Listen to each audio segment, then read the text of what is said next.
tumekuja kwenye soko la mitaji ambalo linasimamiwa na Capital Market, lakini kuna Dar es Salaam Stock Exchange.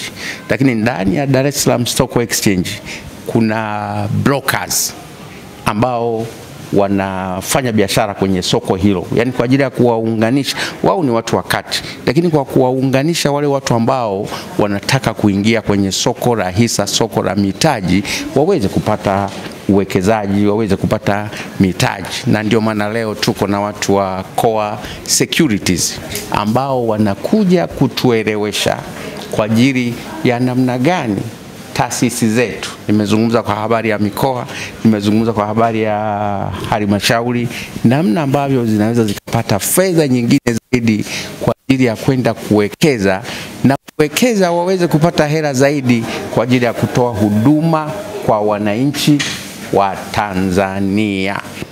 Kilichotuleta hapa specifically ni hizi taasisi za serikali hasa zilizokaa kama miundombinu stadium au machinjioni au shopping mall au machimbo ya Chunya au watalii wa Serengeti, wote wale ambao wana biashara nzuri, wana kitu ambacho kinazaa matunda, kinazalisha, lakini hawana mtaji.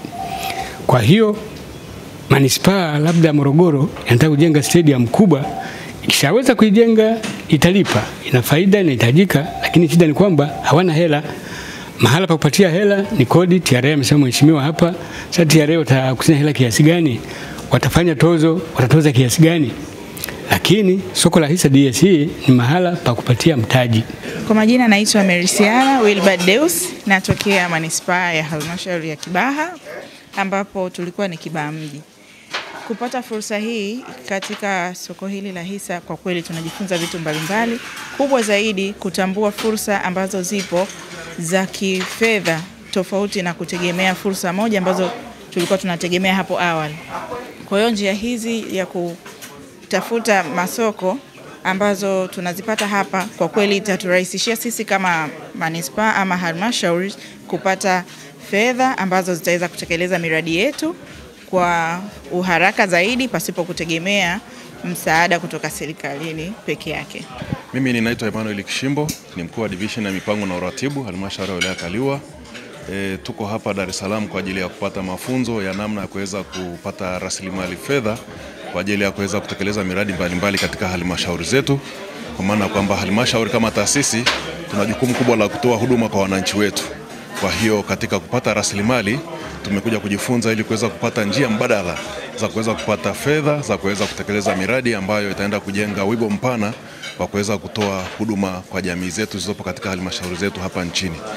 Matarajio yetu makubwa ni kwamba tunataraji kwamba tutajengewa uwezo wa kutosha na kuweza kutambua fursa zilizopo katika masoko ya kifedha ili tuweze kupata fedha zaidi kwa ajili ya kuweza kuibua miradi ambayo nasema ni miradi ambayo nasema ni bankable, ambayo itasaidia kuweza kuiongeza mapato zaidi kwenye halmashauri, ambapo mapato hayo sasa katika kutekeleza miradi tunaenda kutekeleza miradi ya kutoa huduma kwa jamii, hususan kwenye masuala ya elimu, afya, miundombinu kama barabara, kuna masuala ya maji na miundombinu mingine, kwa maana ya miundombinu kwa ajili ya kusaidia wafugaji wetu pamoja na wakulima.